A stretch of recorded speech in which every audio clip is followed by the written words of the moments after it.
Body pain, எல்லா வகையான உடல் வலியும்.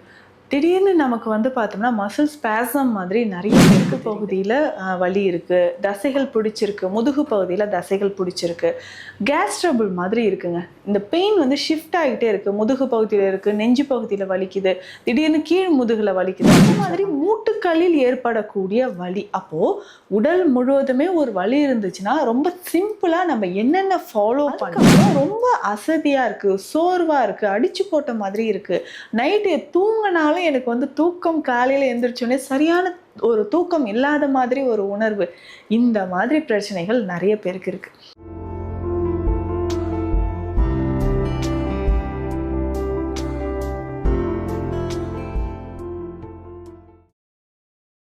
வரம் நேயர்களுக்கு வணக்கம். நான் டாக்டர் நித்யா, சித்தா ஃபிசிஷியன்.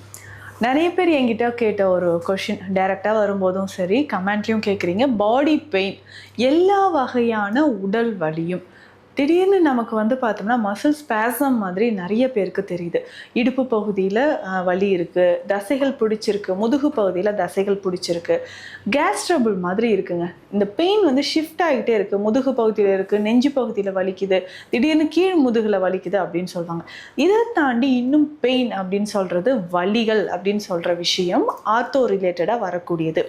நம்மளுடைய மூட்டுக்கல்ல, நீ ஜாயிண்ட், கால் மூட்டுக்கல்லையோ, ஷோல்டர் ஜாயிண்ட், நம்மளுடைய தோள்பட்டை மூட்டுக்கள்லையோ, கீழே குதிகால்லையோ அதிகமான வலி நமக்கு ஏற்படுறது. இந்த மாதிரி மூட்டுக்களில் ஏற்படக்கூடிய வலி. அப்போது உடல் முழுவதுமே ஒரு வலி இருந்துச்சுன்னா, ரொம்ப சிம்பிளாக நம்ம என்னென்ன ஃபாலோ பண்ணலாம்.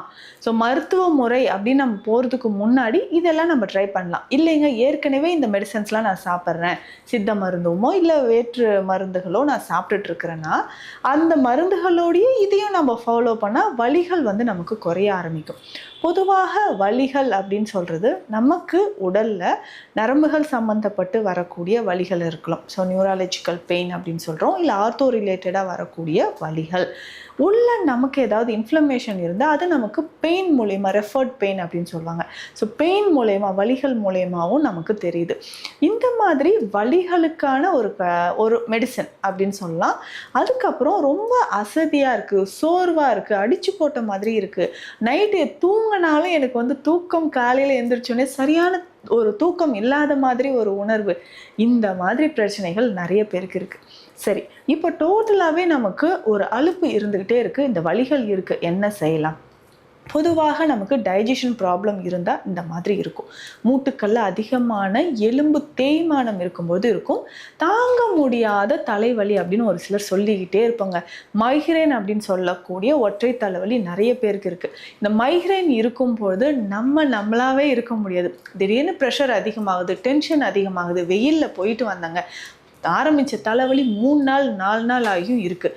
சில பெண்கள் குறிப்பாக இதை சொல்லுவாங்க, பீரியட்ஸ் டைம் வர்றதுக்கு ஒரு வாரத்துக்கு முன்னாடி கரெக்டாக பெயின் ஸ்டார்ட் ஆகும். 3-4 டேஸ் அந்த பெயின் இருந்துக்கிட்டே இருக்கும். சில ட்ராவல் பண்ணும்போதோ, ஸோ ஏதாவது சில்லுன்னு நான் வந்து சாப்பிட்டுட்டேன், அதனாலேயும் எனக்கு வந்து பெயின் வருது அப்படின்னு சொல்லுவாங்க. ஸோ இந்த மாதிரி வரக்கூடிய வலிகளை நம்ம எப்படி இயற்கையான முறையில் நம்ம வந்து குணப்படுத்தலாம்? ஃபஸ்ட்டு என்னென்ன இதுக்கு வந்து சாப்பிடணும் அப்படின்னு பார்த்தோம்னா, நமக்குன்னு ஏதாவது ஒரு வலி இருக்குன்னா வெதுவெதுப்பான தண்ணீர் குடிக்கிறது ரொம்ப நல்லது. இந்த தண்ணீரில் சில மூலிகைகளை நம்ம வந்து சேர்த்துக்கணும். மூலிகைகள் அப்படின்னு சொல்கிறது ரொம்ப சிம்பிளாக நம்ம வீட்டிலே இருக்கக்கூடிய கிராம்பு. ஸோ இந்த கிராம்பு என்னென்னா பெஸ்ட். இதில் வந்து பார்த்தோம்னா ஒரு வலி குறைக்கக்கூடிய ஒரு ஆக்ஷன் இதில் வந்து இருக்குது. அனல்ஜெசிக் அப்படின்னு சொல்கிறோம். முக்கியமாக ஆன்டி இன்ஃப்ளமேட்டரி ப்ராப்பர்ட்டியும் நம்ம கிராம்பில் இருக்குது. கிராம்பில் இருந்து எடுக்கக்கூடிய எசென்ஷியல் ஆயில் நம்ம உடலில் எப்பேற்பட்ட வலியாக இருந்தாலும் அதை சரி செய்கிறதுக்கு அந்த எசென்ஷியல் ஆயில் நமக்கு பயன்படுது. ஸோ தொடர்ந்து இந்த மாதிரி நம்ம கிராம்பை பயன்படுத்தும் பொழுது எப்படிங்க பயன்படுத்தலாம் அப்படின்னா, வெந்நீர், கொஞ்சம் வெந்நீர், வெதுவெதுப்பான வெந்நீரில் ஒரு 4-5 கிராம்பு போட்டு மூடிடணும். அந்த தண்ணி ரொம்ப நமக்கு வந்து தலைவலி இருக்குங்க, உடல் வலி இருக்குது, ஸோ இதை நம்ம சரி செய்கிறதுக்கு கொஞ்சம் வெதுவெதுப்பாக தண்ணியில் வந்து கிராம்பு போட்டு கொதிக்க வச்சு வெதுவெதுப்பாக இதை நம்ம வந்து குடிக்கலாம். ஸோ இது வந்து ஒரு நாளைக்கு 2 வேளை ஒரு 100 100 ml அளவுக்கு நம்ம பயன்படுத்தும் பொழுது உடலில் இருக்கக்கூடிய வலி குறையும். ரொம்ப சிம்பிளாக வலி குறைவதற்கு ஒரு கஷாயம் சொல்கிறேன்.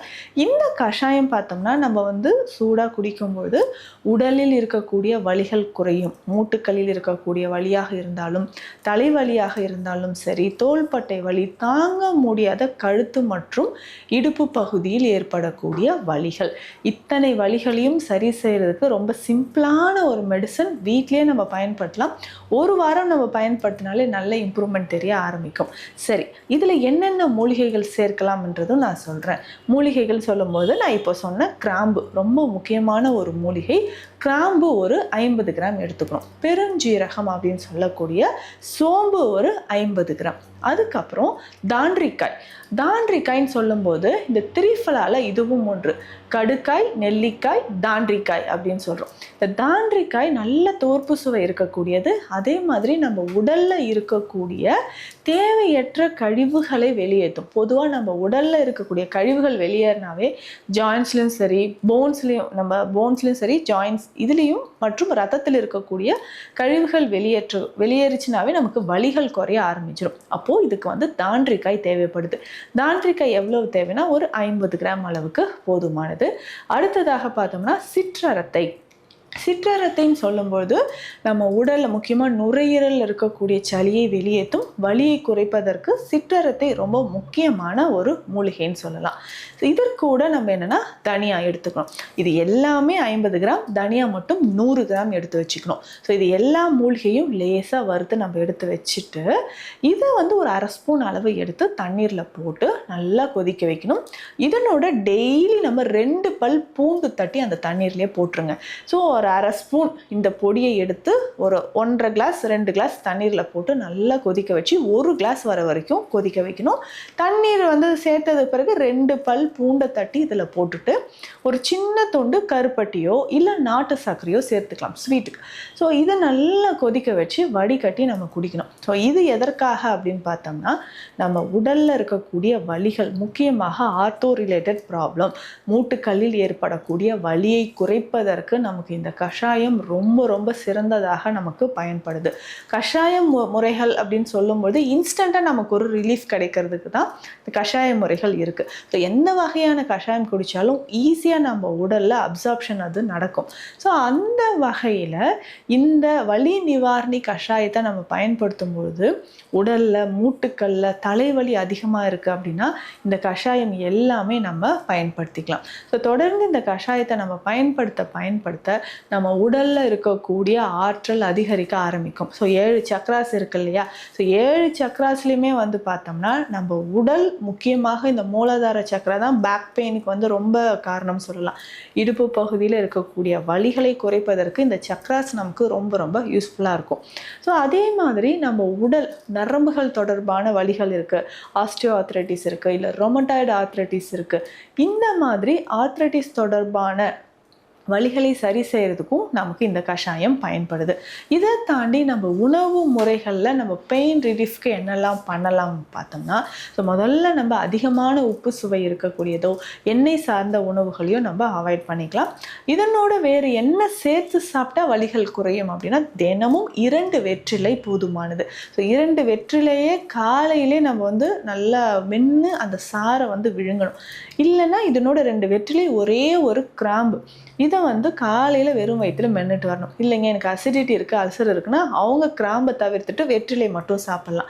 இந்த மாதிரி நம்ம காலையில் எம்டி ஸ்டொமக்லேயே சாப்பிடும்போது அதிகமான வலி, மூட்டு வலி, அதுக்கப்புறம் தோள்பட்டையில் இருக்கக்கூடிய வலிகள், தசைகள் சார்ந்த வலிகள், இது எல்லாமே குறைய ஆரம்பிக்கும். ஸோ இந்த பதிவில் அதிகமான வலி இருந்தால் என்ன செய்யலாம்? ஸோ உடல் வலி, மூட்டு வலி தொடர்பான சிறப்பான சிகிச்சைகளும் நம்ம கிளினிக்கில் கொடுத்துட்ருக்கோம். ஏன்னா நிறைய மெடிசன்ஸ், இது வந்து நான் ஜஸ்ட் ஒரு ஹோம் ரெமெடி என்னன்னு சொல்லியிருக்கேன். இதை தாண்டி சித்த மருத்துவத்தில் நிறைய மருந்துகள் இருக்குது வலிகளை குறைப்பதற்கு. அது நாட்பட்ட வலியாக இருந்தாலும் சரி, ஆட்டோஇம்யூன் தொடர்பாக ஆட்டோஇம்யூன் டிசீஸாக இருந்தாலும் சரி, அதற்கான சிறப்பு சிகிச்சைகளும் நம்ம கொடுத்துட்ருக்குறோம். இது தொடர்பாக மருத்துவ ஆலோசனைகள் தேவைப்பட்டால் ஸ்க்ரீனில் இருக்கிற நம்பருக்கு காண்டாக்ட் பண்ணுங்கள். நன்றி.